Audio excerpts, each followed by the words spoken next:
buhay o kabiguan, ng ligaya o lungkot. Kaya marapat lamang na tanggapin si Jesus bilang tagapagligtas at Panginoon. At matapos yun ay panariwain ang katapatan at paglapit sa Kanya bawat araw o day by day. Ang day by day ay naglalayong umalalay sa pang-araw-araw na pamumuhay. Narito po si Kuya Ed Lapis sa mensaheng pinamagatang Pain of Rejection.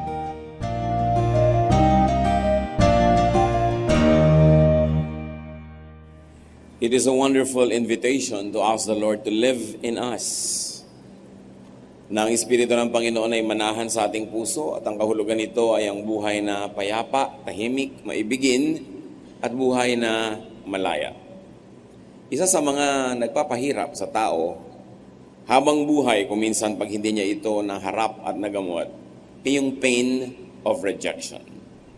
Marami sa atin iniinda natin yung ganyang uri ng pain because our lives could have been victimized or damaged by a lot of rejection. At yan ating pag-aaral ngayon, pain of rejection. Dear God, we thank you that you never reject us, that you accept and love us. Salamat, Panginoon, dahil meron kaming ganitong assurance, and we pray, Lord, that we may understand this in its deepest meaning so it can heal us, that your truth can set us free and heal us. Patawarin niyo po kami sa mga kasalanan namin, linisin niyo po kami, at ngayon humihingi rin kami ng lakas ng aming katawan, talino, para maintindihan namin ang mensahe ninyo, at pusong masunurin upang ang iyong mga mensahe ngayon ay huwag malaglag lang sa mga binging tainga, kundi ito'y malaglag sa isang mayamang lupa kung saan ito mag-uugat, yayabong, mamumulaklak at mamumunga ng kagandahang loob at kapayapaan.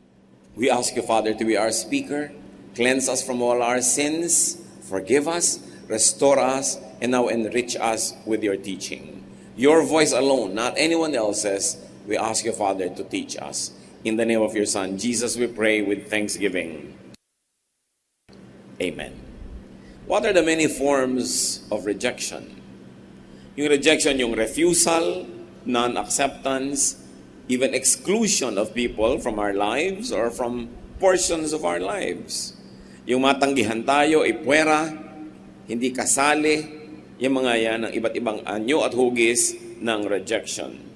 Now, what are some forms of rejection, or let's say, rejection unmasked? Kadalasan, tayo pala ay nabibiktima nito o nang bibiktima pero hindi natin napapansin rejection na pala yun.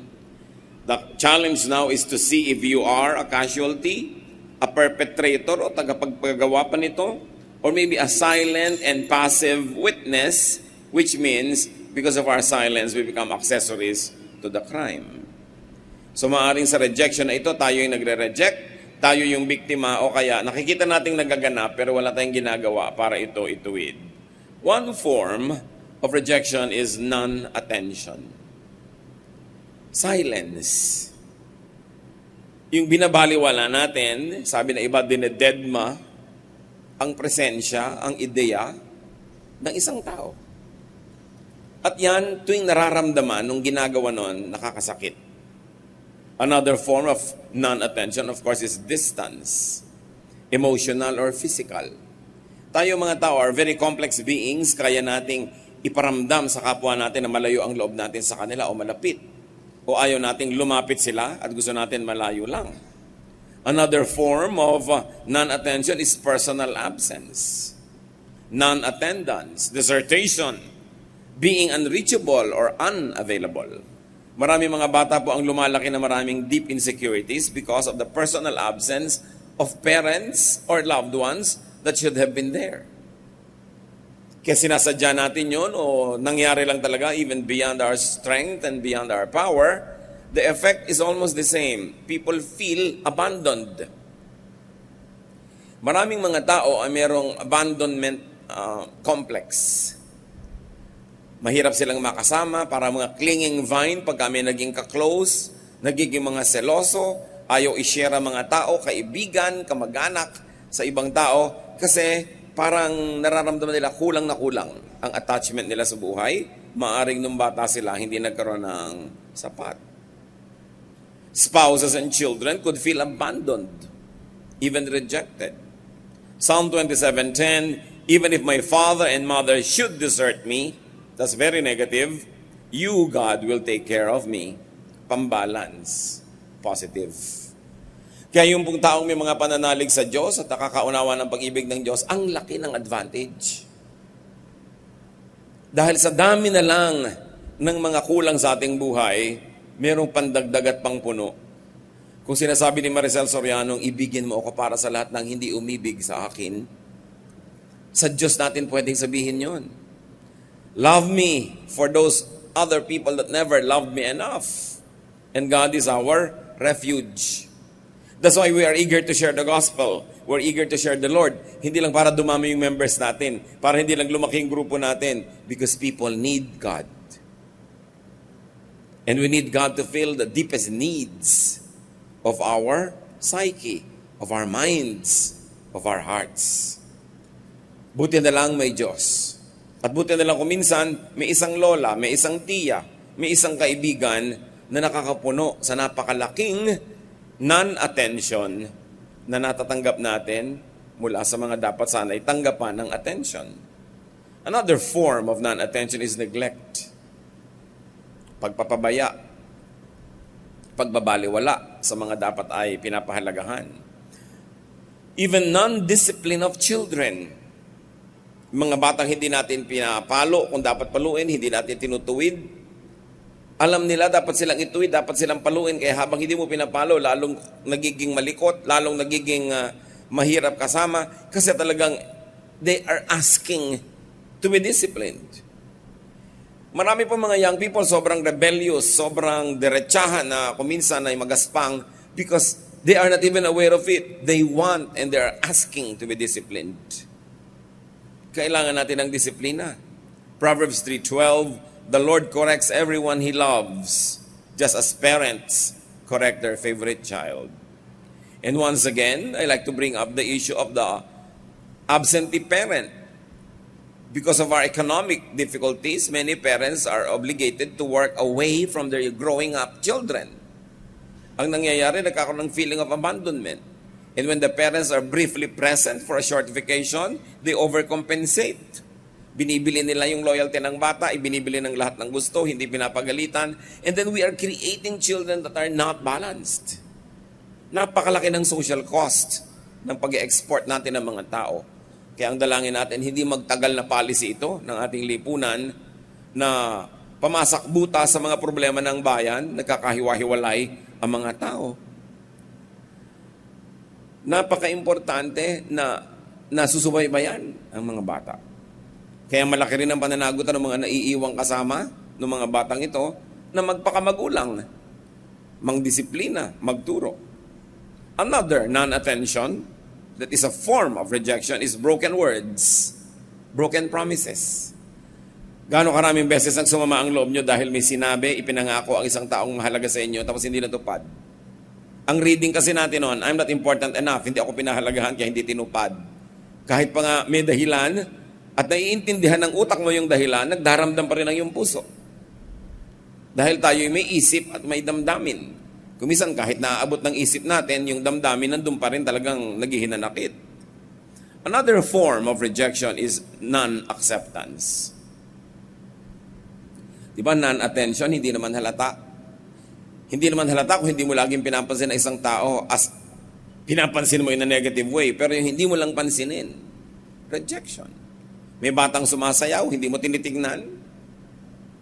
May kumakanta, hindi mo pinapakinggan. Meron kang kamag-anak na nagpipinta, hindi mo ina-appreciate. May nagluto, hindi mo sinasabing nasarapan ka. Puro mga non-attention yun eh. May rejection yun. Kaya kung magiging honest yung mga nagluluto sa bahay, wala nang inabangan kundi may sabi yung kumakain na masarap. Pero nakakain na, nakalahat na, wala pa man lamang na appreciation, merong feeling of rejection yung nagluto. Kaya mahalaga, sensitive tayo dyan, mga kapatid. Non-acceptance. Ano-ano yan? Mga outright refusal of invitation, of advances, of overtures. Refusal. Meron namang oblique refusal.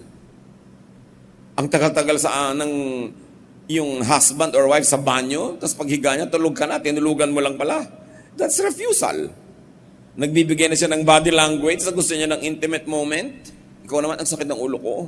Maglalagay ka pa ng mga salompa sa sentido mo.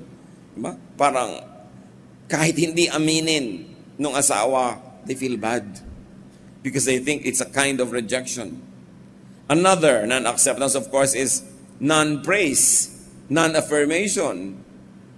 Hindi mo naman pinintasan, pero hindi mo naman pinuri. Hindi mo ipinakitang ina-appreciate mo isang bagay. Or conditional acceptance. Anak, mahal kita pag first honor ka, pero pag second honor, hindi kita pinapansin. Conditional. Favoritism is non-acceptance. When you accept somebody who's supposed to be equally accepted, when you accept somebody more than you accept someone else, that's favoritism. And distrust. When our children, when our spouses, when our loved ones feel and sense that we don't trust them enough to deliver, to stay safe, to be doing intelligent things, they feel bad. Because distrust is non-acceptance of the person's reality. Another form of rejection is physical violence. Isang napaka-obvious nun. Nananakit ka na talaga. Ipinapakita mo na ayaw mo ng ginagawa niya, hindi ka approve, sasaktan mo, or mas prevalent, verbal violence. Public humiliation of people who come short of our expectations. Name calling, labeling people, labeling your loved ones, even labeling your own children. Binibigyan mo mga pangalan, oy tabatchoy, oy payatot, diba? Oy kulot, ita, halika dito, etc., etc. Masakit yan, malalim ang sugat ng ganyang mga tawag. Criticism, ridicule, yung may mga bata na ginagaya nyo yung mannerism, pinapahiyan nyo, ginagagad nyo ang kautalan, all of this, tumitimo ng malalim. Kaya marami sa atin talagang psychologically sick. Damaged, distorted, twisted, dahil napakaraming dinaranas na rejection. Another form of rejection is stiff expectations. Yung antas ng expectation mo. Ibig sabihin, when they are not able to deliver, you won't accept them fully. Marami pa, we can go on and on. Pero siguro sa dami ng ating inilista at di man kalaliman ay binanggit. Nagigising tayo sa posibilidad na marami pala tayong ginagawa sa loved ones natin na rejective.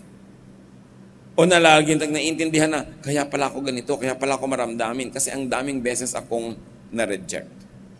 Remember that an ungodly society or person is rejective. God loves, God accepts. The opposite of that is a satanic way, which is to reject. To turn down, to turn away, to refuse.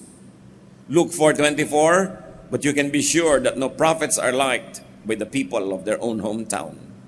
You see, prophets are supposed to be godly, and those who reject them are ungodly. Kaya si Lord, who was very, very godly, received the most rejection. Because people are twisted, are sinful, are fallen, distorted. And most of the time, we refuse and reject. Bantayan yung mga sarili, yung mga kapatid. Maraming ganitong tao, habit. Gusto mong ice cream? Ayoko. Yung instantly ayaw, upo ka, hindi, tatayo na lang ako. Diba? Gusto mo electric fan? Okay lang ako. Merienda? Busog ako. Ang dami sa ating ganyan, mga kapatid. Ang immediate reaction natin to any opening or any offer is to reject. And I know many people like this. Ang hirap kasama. Gusto mong kape? Ayoko. Something cold? Ibang, meron? Sige, thank you, gusto ko. Hindi lang tayo tumatanggap ng ibinibigay sa atin dahil kailangan natin. Kung minsan yung nagbibigay, kailangan niyang magbigay. May pangangailangan siya to be needed, to be accepted, to be appreciated. Nagluto pala ng ang sarap-sarap. Pagdating, 3 beses ka nang inaalok, get the cue. Accept it. Unless it's poison. Ang dami-dami natin mga refusal. Yung mga napapansin mo, gustong manood ng sine ng asawa mo, biglang pagod na pagod ako. Inuunahan mo na, nagre-refuse ka na agad nun. Ang dami araw-araw. Kaya ang mga tao broken, wounded, bloodied. What are the effects of rejection? Lack of personality development kung bata pa. Kaya sabi sa Proverbs 29:15, correct your children and they will be wise. Children out of control disgrace their mothers.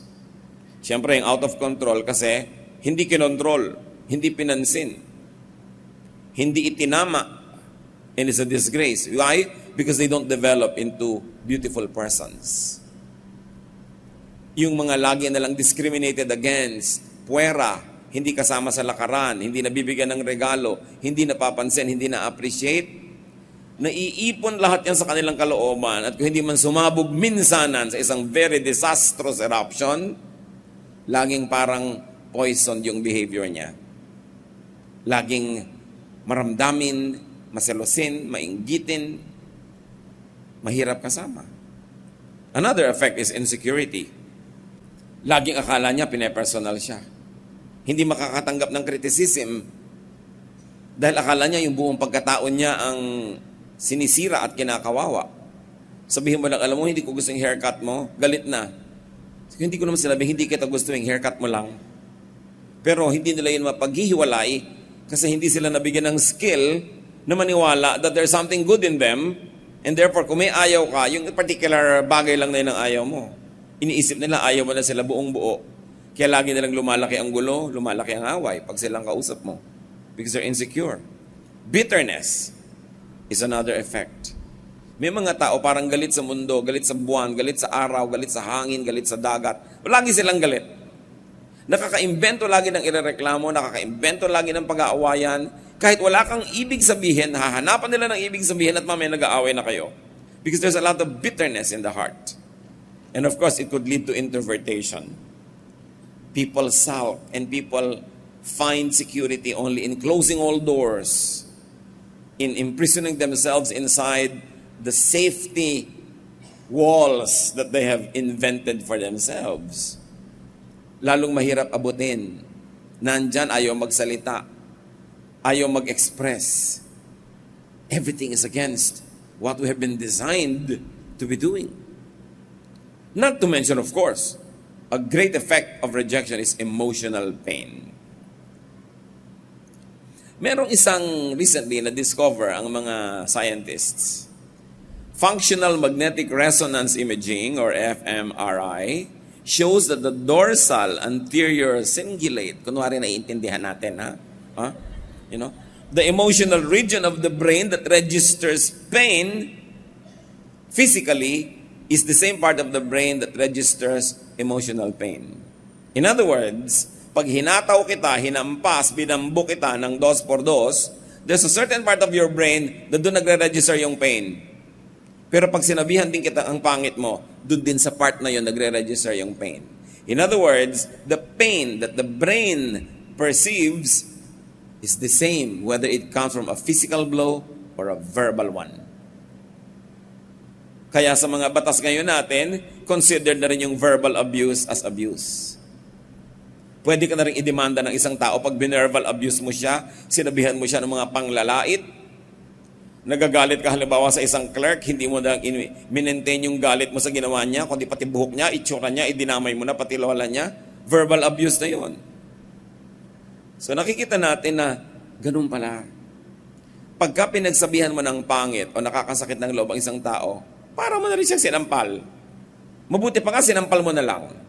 Kasi ilang minuto lang yung pain nun, tapos na. Pero ang talagang natatandaan nating pain, yung sakit ng loob. Hindi yung nasalubsob ka o natapakan ka o namatay ang kuko mo. Nalilimutan natin yon. Pero yung may sinabing pangit sa iyo ang isang tao, pinintasan ka, sinumbatan ka, nilait ka, halos buong buhay. Pag hindi ka gumamit ng grasya ng Diyos para burahin sa utak mo yon, dala mo. At hindi yon nawawala at namamatay. Nagtutulog-tulugan lang pero handang bumangon, gumising, sumalakay, oras na nasaling. When it is provoked, then you realize that it has never died. It has always been there, just waiting to awaken and to spring at anybody that brings the pain once again. Kaya mayroong mga tao, liit-liit na bagay, galit agad eh. Kasi maraming unresolved issues in their lives. Another effect, of course, of rejection is vindictiveness. Yung mga taong nung bata, ang feeling nila na reject, pagtandaan nila, sila rin yung nangre-reject sa mga ibang bata. Gumagante. Sila rin yung mga ang susungit. Kaya nakita nyo, sinong usually mga masusungit? Diba? Sa mga pamilya nyo, sinong masusungit? Yung mga walang love life. Oo, yung mga talagang nagtandaan na walang romance. Ang liit-liit, ingay mo, galit agad, nangungurot, yan yung mga nanlilisik ang mga mata sa konting problema mo. Pero kung may boyfriend niya, talagang lalala, kahit tapakan mo, hello, kasi enjoy eh. Kaya mabuting prescription niyang get a boyfriend. Di ba? Get a girlfriend, get a papa. Basta hindi ka nang aagaw ng asawa ng may asawa. Kasi malaki talaga yung bagay na ikay accepted, love, nakakatanggap ka ng text na miss ya. Talagang lumiligaya ka kahit gutom ka, talagang nababawasan yung hapdi ng sikmura mo. Iba talaga yung may pagmamahal, kahit hindi romantic, kahit friendly. Kaya huwag tayong kontrabida sa mga taong nagmamahalan, basta hindi sila nangaagaw. Mga magkakaibigan na very close, kumisan pati mga kamag-anak nagagalit pa, ba't lagi kayo magkasama magkaibigan? Sasamahan mo ba? Hindi naman. Hayaan nyo, because we all need this. Kailangan natin yung may umaalalay sa'yo. Kung ba't ang lalakas naman natin, pero gusto mo rin yung may umaalalay sa'yo. Kaya mo namang kumain, ang lakas-lakas ng braso mong sumubo, pero iba yung dating pag may nagsubo sa'yo. Ganun talaga tayo, kinreate tayo ng Diyos na gusto nating makipagmahalan sa kapwa. So huwag tayong mga kontrabida sa ganyan mga pagtitinginan ng ating mga kapwa-tao. Of course, another effect of rejection is physical weakness and illness. Now, this is another scientifically proven claim. Now, it's a fact na yung mga tao na maraming feeling of being rejected, mababa ang immune system. Madaling sipunin, madaling ubuhin, madaling tabla ng mga trangkaso. At pag dinapuan sila ng sakit, mas matagal silang gumaling. Mas maraming doses ang gamot ang kailangan nila para sila tablan. Pero pag meron nagmamahal, dumadalaw, humihimas-himas ng noo, mabilis gumaling. Matagal na yan na proven ng medisina, mga kapatid. Anong tinutumbok natin all along? Kailangan nating lahat ng affirmation. Now let's talk about facing, handling, and healing from rejection. Kung isa na kayong biktima o casualty, especially if you've already developed low self-esteem and self-rejection, dumating na kayo sa point na meron na kayong inferiority feeling, ayaw nyo na magsalita dahil pinagtatawanan lagi ang boses nyo parang napipilas na lata. Diba? Akala kayo Santo Niño nagsasalita. Hindi ako ang Santo Niño. Diba? Ito ang boses ko talaga. So pagka lagi kayo napagtatawanan, minsan ayaw mo na magsalita.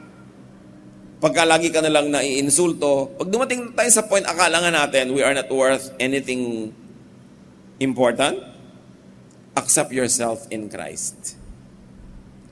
Napakahalaga na may Kristo. 1 Peter 2:4, come to Jesus Christ.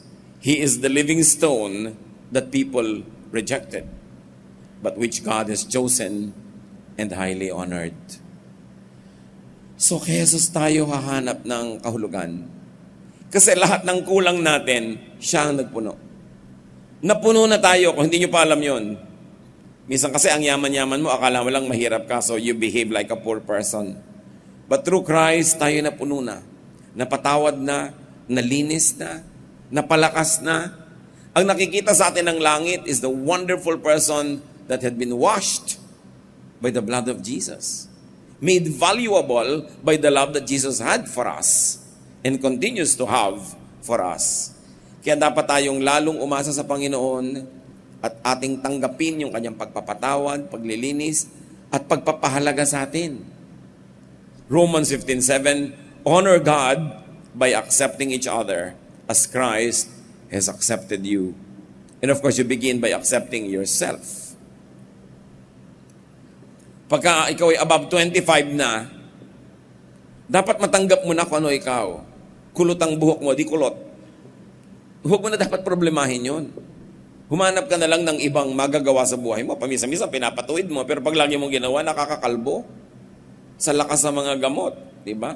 Kung hindi man nakalbo yung anit mo, nakalbo ang bulsa mo, kasi mahal. Tanggapin mo na ganito yung jawline mo, tanggapin mo na ganito kalaki ang iyong paa, ikababae mong tao, mabuti nga yun, mahirap ka matumba. Di ba? Tanggapin mo na ganito yung bone structure mo. Dapat tanggapin mo ang sarili mo, kasi pag hindi mo tinanggap ang sarili mo, sino pang tatanggap sa'yo? At iisipin mo na lang, tinanggap ako ni Kristo, mahal ako ng Diyos, nilikha ako ng Diyos, dapat makita ko kung ano yung gandang nasa akin. Hindi ko dapat sinusuri ang sarili ko sa pagtingin ng ibang pintasera. Dapat matuto ka na tanggapin ang hindi mo kayang gawin. Total, may iba ka namang nagagawa. Pero pag lagi mong kinumpara ang sarili mo sa iba, lagi mo na lamang kakaingitan yung iba, you'll be bitter and you will waste your life. So, kailangan tanggapin natin. Christ accepts. Christ fills, empowers, even beautifies us. And Christ completes us. Huwag kayong maghanap ng tao that will complete you. Yung mga iba, I'm waiting for that person who will complete me. That's a very, very wrong way to look at love. You are looking for somebody to fill you? Ang tingin mo sa kanya, filler? Kailangan you are looking for somebody to love and to accept you. Dahil hindi ka pwedeng i-fill ng ibang tao. But the Holy Spirit fills you. The Holy Spirit infills and indwells you. Doon tayo aasa, hindi sa kapwa-tao. Doon tayo hahanap ng walang patakarang pagtanggap sa Diyos. After all, sa Diyos naman tayo haharap lahat pagdating ng panahon. Isaiah 53:5, tungkol kay Jesus, a prophecy. But He was pierced for our transgressions. He was crushed for our iniquities. The punishment that brought us peace was on Him, and by His wounds, we are healed. Ano pang kailangan nating verse para magsabi kung gaano kaganda ang ginawa ng Panginoon para sa atin? Lahat ng parusang dapat nating tanggapin, tinanggap na niya. Lahat ng pintas na dapat nating tanggapin, ipinintas na sa Kanya at buong puso niyang tinanggap para iligtas na tayo. Kaya dapat pag may namimintas pa sa'yo, pakinggan mo kung tama para ka mag-improve. Pero kung talagang hindi naman tama o talagang hindi naman pwedeng palitan yun, patalbugin mo lang sa sarili mo. Huwag mong tanggapin. Let the love of Christ infill and indwell your heart. Dahil pinagaling na tayo, nagkasugat si Jesus para tayo gumaling. Exchange yan eh. It's an exchange gift. Christ gives you His wellness, He takes away your illness and carries it to the cross and dies carrying our infirmities. 1 John 1:7, but if we walk in the light, as He is in the light, we have fellowship with one another. And the blood of Jesus, His Son, purifies us from all sin. Past, present, future. Yun ang ibig sabihin ng all. Wala kang magagawa, nagawa at ginagawa na hindi kayang linisin ni Kristo. At pag tinanggap mo na siya sa iyong buhay, ginawa ka na niyang buo, kumpleto. Kahit pang araw-araw nagmumukha ka pang kulang, that's only from an earthly point of view. But from the point of view of heaven, you have already been made complete. You have already been made perfect. Ang hinihintay na lang ng langit, magwakas ang physical life mo para tanggapin yung perfect you. Huwag niyong kakalimutan. Kasi madaling makalimot. At pag nakalimot ka, you will sulk. You will indulge in self-pity. Then you will become bitter. You will become a very difficult monster to be with. Jesus knows the pain of rejection. Wala tayong rejection na naranasan at mararanasan na hihigit sa naranasan ng Panginoon. Isaiah 53:3, He was hated and rejected. His life was filled with sorrow and terrible suffering. Can you imagine how a life is described? It was filled with sorrow so that we will have happiness. His life was filled with suffering so we can have comfort, ginhawa. At pag hindi natin ginagamit yung available blessing, tinatanggihan natin yung ibinibigay ni Kristo. Pagpatuloy tayong naniwala na wala tayong kwenta, binabaliwala natin yung pagpapahalaga ni Jesus para sa atin. Psalm 27:10, even if my father and mother should desert me, you, God, will take care of me. Sino ba namang father and mother na nagde-desert ng anak? Napakakonti nun. Pero sabi, kahit mangyari pa yan, ikaw, Diyos, hindi mo gagawin sa akin yon na ako'y talikuran. So accept yourself in Christ. Develop your personality, your talents, and your skills. Because that will give you self-satisfaction. It will also improve your self-acceptance and affirmation and belongingness with other people. Siyempre, kung useful ka, marami kang ginagawang mabuti, mabunga, mas madali para sa ibang tao na tanggapin ka. Hindi naman masama na bigyan mo sila ng dahilan para tanggapin ka.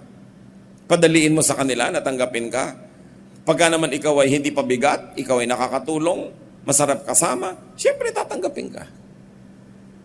Padaliin din natin sa kapwa natin na tanggapin tayo. Kung minsan may mga ugali tayo na yun ang dahilan kaya tayo hindi tinatanggap. Dapat din lagi mag-improve. Pag laging may lakaran, puwera ka, mag-isip-isip ka rin. Baka napaka-corny mong kasama, baka killjoy ka.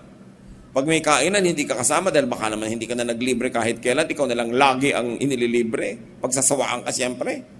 Kailangan meron kang mga plus factor para dumali sa mga tao na magustuhan ka. Psalm 139:14, and I praise you because of the wonderful way you created me. Everything you do is marvelous. Of this, I have no doubt. Do you praise God because you are wonderful? Hindi yabang yun because you were made by a wonderful God. Lord, salamat po. Ay, ang ganda-ganda ko. Thank you, Lord. Nagpe-pray ba kayo ng ganon? Yung ang bait-bait ko, thank you, Lord. Yung mga ginawa sa'yo ng Panginoon, very talented ako sa music, thank you, Lord. O lagi mo nalang iniisip yung talent ng iba. Sabi niya, I praise you because of the wonderful way you created me. Remember, you praise God, your maker, not yourself, but you appreciate the good thing that God had given you. Hindi puro reklamo. How else do you handle the issue of rejection? Accept others. Heal by healing others. There is miracle in giving because in giving, you keep. You keep only that which you give away. So when you accept people, you get accepted. When you reject, you get rejected. That is the law of the universe. Kailangan nag-accept ka. Romans 15:7, honor God by accepting each other as Christ has accepted you. Pero nabaligtad yan sa church, pinaka-discriminatory halos sa mga religious people. Puwera ka pag ganito ka, puwera ka pag ganun ka, lagi kang nire-reject, lagi kang pinipintasan, na twist, na baluktot. Naging exclusive club ng mga perfect people yung church. So halos lahat hindi qualified, na pupuwera, and they are forced to be hypocritical just to be accepted. Pero ang sabi, honor God by accepting each other as Christ has accepted you. Kahit may ketong, inaccept ni Christ, hinipo pa niya. Patay na nga, inaccept pa niya, hinipo pa rin niya. Babaeng dinudugo, considered unclean, pinaghimalaan niya. Mga bata na mga etchepuera, kinalong niya. Mga babaeng nahuli sa akto ng pangangalo niya, iniligtas niya sa mga gustong gumawa ng masama at patayin yung babae. Christ accepts. Dapat ang buong New Testament, mga kapatid, tinitingnan natin from the frame of Jesus. Don't look at Jesus from the frame of the Old Testament, but look at the entire Old Testament from the frame of Jesus. And whatever you will emphasize, whatever you will die for, whatever you will advocate if it is advocated by the frame of Jesus. And whatever you will reject that which Jesus rejected. Because Jesus is the Son of God. Jesus is our Savior, the author of life. And you must look at the entire New Testament from the frame of Jesus. Baligtad kasi, you look at Jesus from the frame of the New Testament. Dapat yung standard ni Jesus, i-apply mo sa standard ni Paul, standard ni Peter, standard ni Andrew, standard ni James, standard ng 2,000 years of church history. At pag sinabi mong, Jesus would have not done that kahit 500 years nang ginagawa ng church natin, then don't do it because Jesus would have not done it. Jesus is the measure of all things.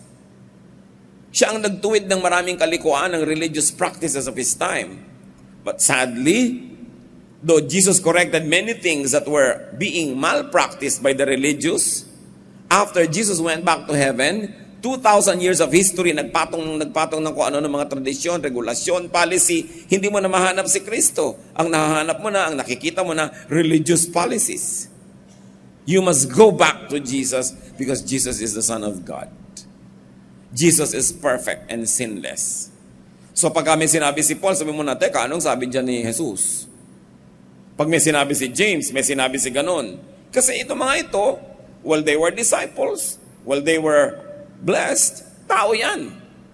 So meron din siyempre mga imperfections. Kaya hanapin mo, anong sabi ni Kristo tungkol sa issue na to?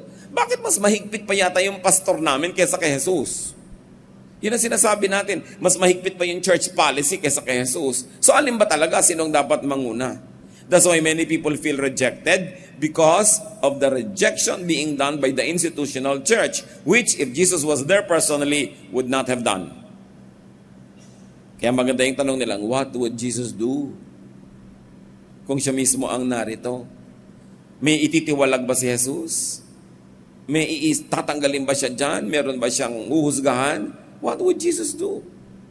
Napakaraming nadadamage ng ating mga rejection, especially religious rejection.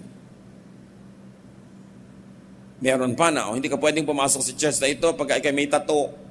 O pagka mahaba ang buhok mo, ay lalaki ka, o maiksi ang buhok mo, ay babae ka, o nakapantalong ka, o ganito. Walang sinabi si Jesus tungkol sa mga bagay na yan. Idinagdag na yan ng mga relihiyon para lalong bumigat ang pasanin ng mga tao. Napaka-importante, babalikan nyo si Jesus. So, accept each other. Meron ba ditong tao na you have problem accepting your father or mother? Kung sarili mong magulang na pinagmulan ng katawan mo, hindi mo matatanggap, malaki talagang problema mo. Dapat tanggapin mo, magulang mo yun eh. Hindi naman yun napipili. Accept your son or daughter. Kung ano man yun, ano man yung talent niya, ano man yung inclination niya, kay kabaligtaran mo, anak mo yan. Kung ikaw ang magulang, tatanggi ka sa sarili mong anak. Sinong aasahan mong tatanggap dyan? Meron tayong pananagutan, command yan. Honor God by accepting each other. Hindi ibig sabihin tolerating each other's mistakes. But you begin with accepting. Then you minister. At kung nagkamali, accept pa rin. Kaya sabi ni Peter, ilang beses ko bang papatawarin yung nagkakamali? 7 times ba? Sabi ni Lord, no. 70 times 7. Which is a metaphor. Walang hanggan. Walang patakarang pagtanggap. Mga kapatid, kung meron ganung pagtanggap sa pamilya natin, sa church natin, sa ating circle of friends, di ba nakakasecure? Hindi ka matatakot na baka katanggalin, baka kaitiwalag, baka kaipwera. Kasi you run short of standards. Well, it should not be an excuse to always run short. But the teaching is for people to accept. Accept your spouse. This thing never fails to baffle me. May mga tao nagpakasal, hindi naman tinutukan ng barel, buong puso nagpakasal. Tapos 30 taon ng asawa tong asawa na to, di pa matanggap. 30 taon mo ng asawa, hindi mo matanggap na matabang talaga siyang magsigang. Magdala ka na lang ng kalamansi, pigaan mo yung ulam mo para umasim. Yun na yan eh. Hindi mo pa matanggap na mahal niya yung nanay niya. Mahal naman niya yung nanay niya. Mabuti nga nanay niya yung mahal niya eh. Diba? Hindi naman masama, di makimahal ka na rin sa nanay mo. Yung asawa mo, laging gusto pupunta sa nanay niya, sumama ka. Sabi mo, mother-in-law, titira kami dito mga 3 years, miss kasi ka namin pag hindi kayo pinagtabuyan nun. Kailangan marunong kang sumakay sa mga mahal mo sa buhay. Importanting yung standard mo, pagkasyahin mo sila. Hindi sila yung hirap na hirap magkasya sa standard mo. Accept people. Because when you accept people, the universe is a wonderful way of getting you accepted in return. When you can, when it's not bad, accept people's company. Gusto kang samahan? Pasama ka. Nagpapasama sa'yo, kaya mo naman, samahan mo. Hindi puro rejection. Accept people's ideas. Gusto ng anak mo, ang mga upuan nyo, ganitong ayusin, o sige, hindi naman natin kamamatay na naiba yung ayos. Accept people's kindness. May gustong tumulong, tanggapin mo. Kung hindi masama, hindi nakamamatay, give people attention. Give people time. Kung lalo't anak nyo at bata, give people the space in your world. Pagkasyahin nyo sila, i-accommodate. Give people affirmation, approval, praise, kindness. Hindi naman nakakamatay yan, nakakapagbigay buhay pa nga. Every cry for attention is a cry for help. Pag may nagpapapansin, may problema yon. It's a cry for help. Grow. Graduate to the level of being the attention giver from being the attention seeker. Hanggang ngayon ba sa buhay nyo, attention seeker pa rin kayo? O nag-graduate na kayo, kayo na yung attention giver? Kayo na yung pumapansin, imbes kayo nagpapapansin lagi.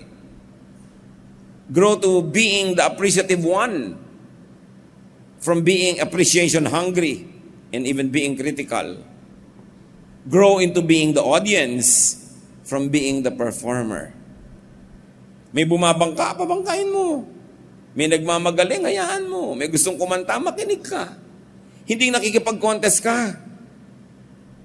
Alam mo, nakapagbiyahe kami sa Palawan. Kami nga sa Hong Kong. Yung, hayaan mo na siya. Wow, Palawan, ang ganda. Ano nangyari? Manahimik ka na kahit nakapag-travel ka sa buong mundo. Ano nga namang, ang tanda-tanda mo na, nakikipag-contest ka pa? Dapat dumadating ka sa point na ikaw naman, sige, hayaan natin siya maging star. Pampasaya. Makaka-relax ka, not to mention na maaari ka pang may mapulot na leksyon pag nanahimik ka at tinayaan mo yung tao ang magkwento. Why always be competitive? Yan ang trabaho naman kung isa ng mga matatanda, payabangan ng mga anak. Alam mo yung anak ko, US Navy. Diba? Yung anak ko nga, astronaut. Lalo yung mga matatanda nagbibingo kung ano, payabangan yan. Ano, pinadala na ko ng anak ko ng $100. Ako nga $1,000. Yung ganon, come on, relax. Matatanda na kayo, relax. Diba? Hindi kailangan mag-contest. Mas sasaya ang mundo, mas luluwag ang dibdib. 2 Corinthians 3:18, the Lord's Spirit makes us more and more like our glorious Lord. Ganon daw ang ginagawa ng Espiritu sa atin. Araw-araw, nadadagdagan ang pagiging kamukha natin ni Jesus. So kung nung araw gusto mo ikaw yung star, ngayon, nag-appreciate ka ng iba. Ganon si Jesus eh. He lets people shine. Binibigyan mo sila ng halaga kasi ikaw lagi ang mahalaga. Natututo ka ng paunahin sila sa mga pila, sa mga buffet, hindi laging ikaw.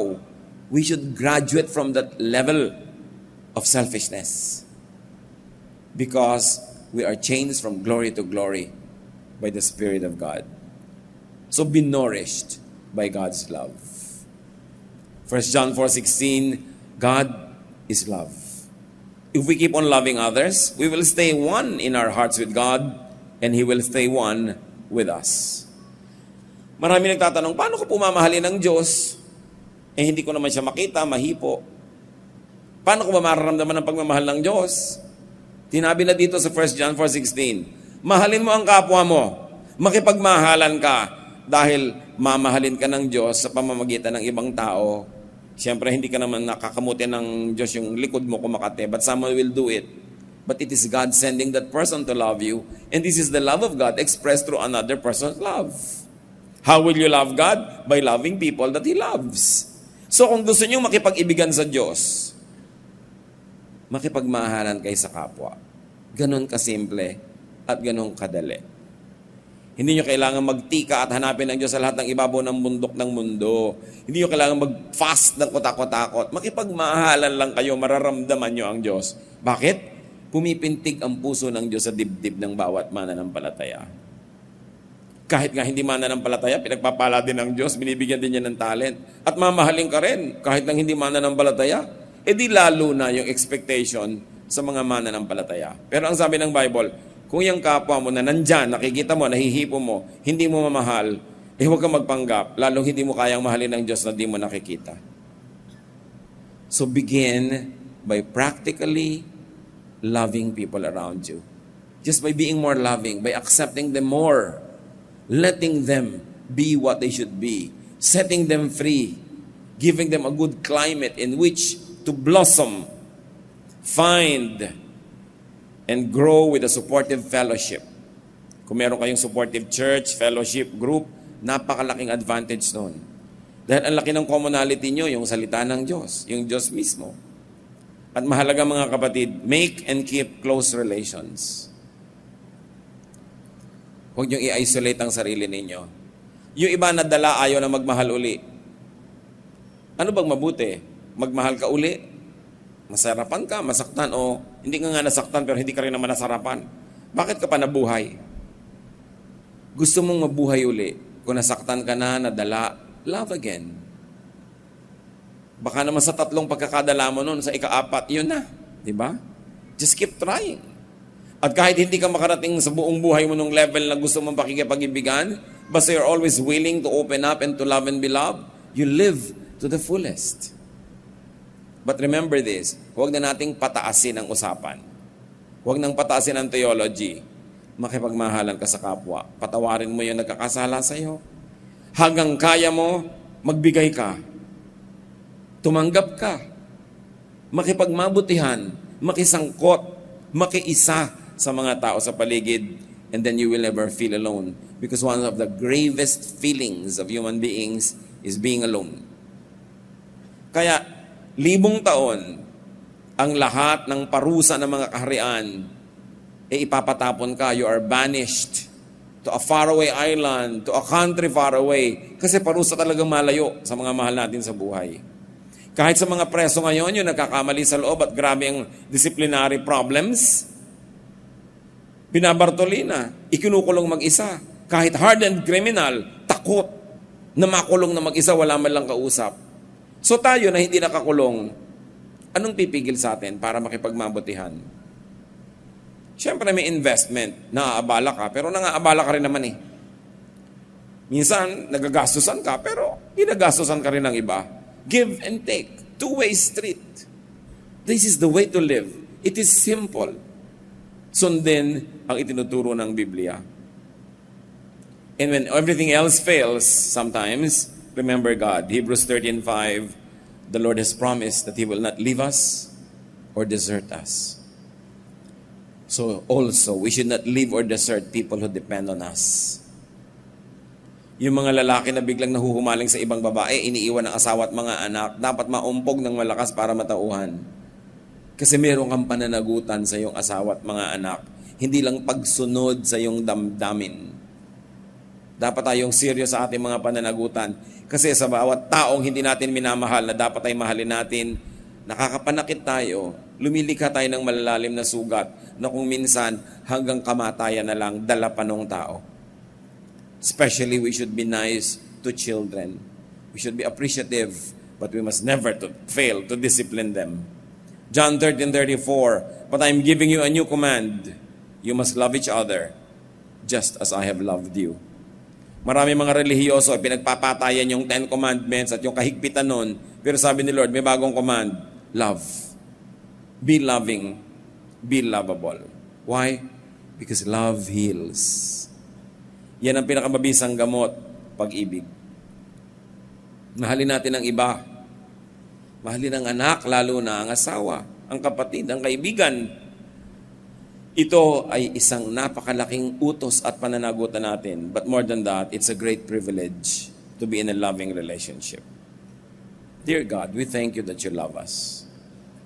Nawa sa aming pagbubulay-bulay na ito, natauhan kami. Kung kami victim, tanggalin namin ang victim mentality. We rise from our past through the blood of Jesus and through the power of the Holy Spirit. And you create a new person in us so we can have a new life, a new lifestyle, a new outlook in life. At kung kami naman, Panginoon, yung insensitive, maraming nasasaktan, nare-reject, nawa, naging makabuluhan ang sandaling ito na paalalahanan kami at magbago kami. Huwag laging makasarili. Laging isipin namin how to please others, how to be nice, how to be good, because this is the example of your Son, Jesus. Pagbulay-bulayan natin ang mga ito sa ilang saglit ng katahimikan, Ama, sa pananahimik na yung mga anak, magpagaling kayo ng mga sugat, at ganoon din naman, magpatuwid kayo ng mga liko. Kung may kalikuan kaming ginagawa, gusto naming ituwid, teach us, remind us. Let's be alone with the Lord in silent meditation.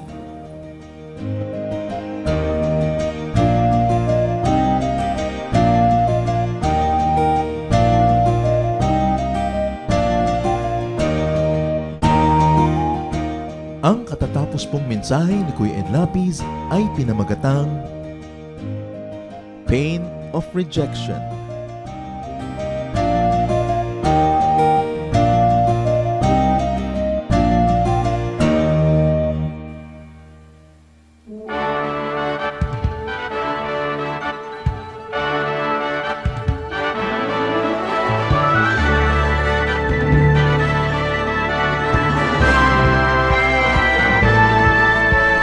Ang iyong hirang dala, ang iyong ngalan, ay ang ligaya ng kaligtasan.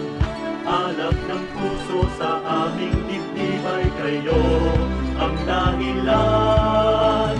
Utawi ang naiimbing na damdamin, isingin ang aming galing isipan. Tangang lakas ay gawin niyong alipin sa inyo ang pagsamba. Pagsamba, dalis ay napagsamba sa dakilang ngalan ka. Halina sa pagsamba, pagsamba, dalis ay napagsamba sa dakilang ngalan ka.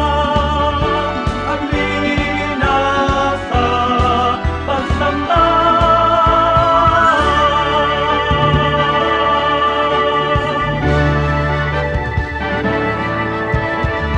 Ang iyong hirang dala, ang iyong ngalan, ay ang ligaya ng kaligtasan. Alab ng puso sa aming dibdib ay kayo ang dahilan. Ukawin ang naiindig na damdamin, isingin ang aming yaring isipan. Tangang lakas ay gawin niyong alipin sa inyo ang pagsamba. Pagsamba, dalis ay napagsamba sa dakilang ngalan niya. Halina sa pagsamba, pagsamba, dalis ay napagsamba sa dakilang ngalan niya. Halina sa pagsamba, pagsamba, dalis ay napagsamba sa dakilang ngalan niya. Halina sa pagsamba, pagsamba, dalis ay napagsamba sa dakilang ngalan niya. Halina sa pagsamba.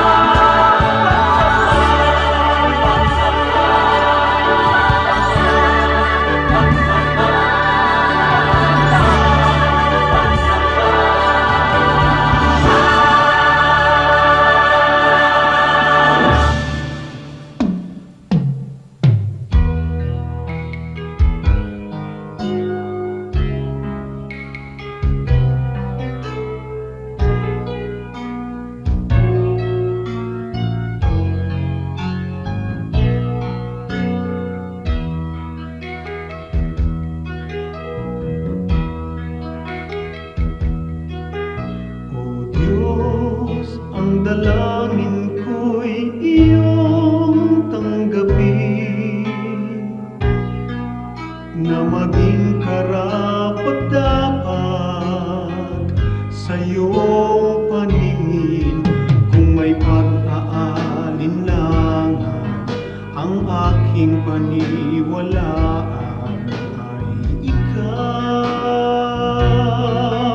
O Diyos, ang kailangan ko'y iba yung lakas upang di ko natahakin.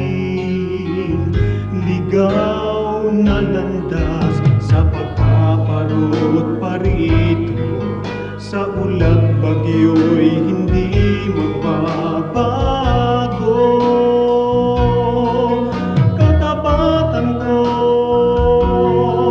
ang alay ko, Panginoon. Katapatan ko, sa'yo'y panghabang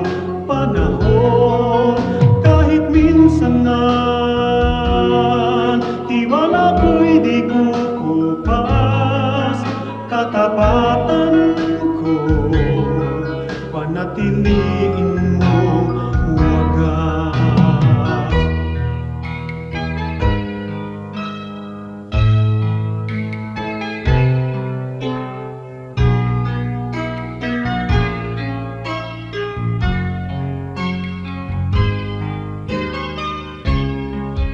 Sa pagpaparot parito, sa ulat bagyo'y hindi magbabago.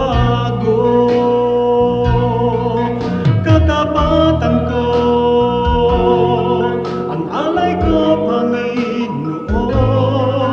Katapatan ko, sa'yo'y panghabang panahon.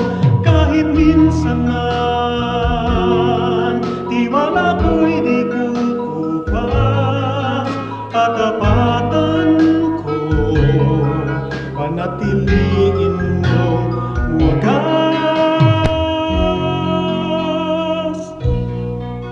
Panatiliin mong wagas.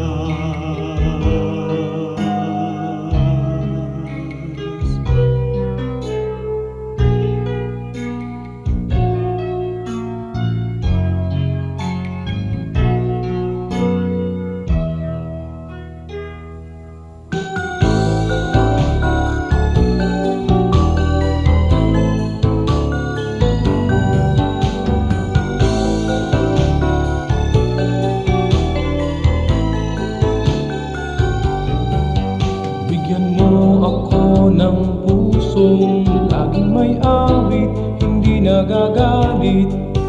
At ituro mo sa aking buhay kung paano umibig sa aking kaaway. Kahinahunan, kahinahunan, kahinahunan yung ibigay. Kahinahunan, kahinahunan, bunga ng Espiritong buhay. Kahinahunan, kahinahunan, kahinahunan yung ibigay. Kahinahunan, kahinahunan, bunga ng Espiritong buhay. Bigyan mo ako ng pusong napaawat, nagpapatawad, upang di ako mapaaway. Hinahon ng puso'y aking kaagapay. Kahinahunan, kahinahunan, kahinahunan yung ibigay. Kahinahunan, kahinahunan, bunga ng Espiritong buhay.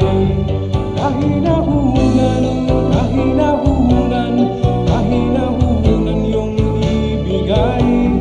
Kahinahunan, kahinahunan, bunga ng Espiritong buhay.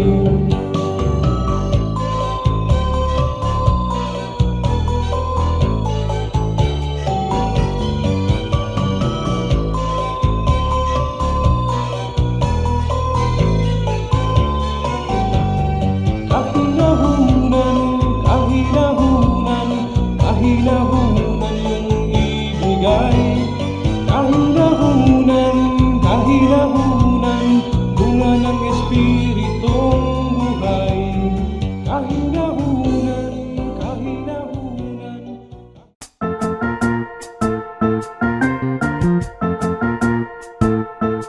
Oras na po para pansamantalang magpaalam ang programang Day by Day. Tayo po'y magsama-sama tuwing ika-6 hanggang ika-7 ng umaga, araw-araw. Magandang umaga po at mabuhay ang Panginoong Hesus!